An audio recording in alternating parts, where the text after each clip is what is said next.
Բոլորը գիտեն ֆիլմի դերասաններին,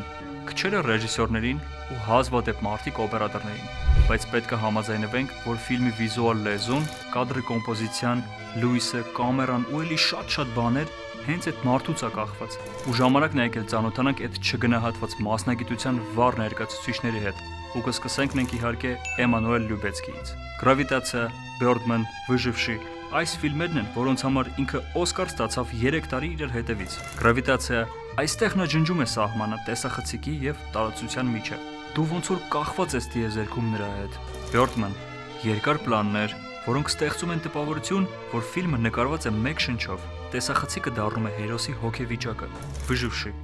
միայն բնական լույս, սառը օդ ու շատ բարդ նկարանումներ։ Կադրերը այնքան ֆիզիկապես շոշափելի են, որ դու զգում ես այդ ցուրտը քո մաշկի վրա։ Ու երբ հաջորդ անգամ կինո նայելուց դու մտածես ոնց է ինքը սենց կենթանի թվում, միգուցե պատասխանը տեսախցիկի հետևում է։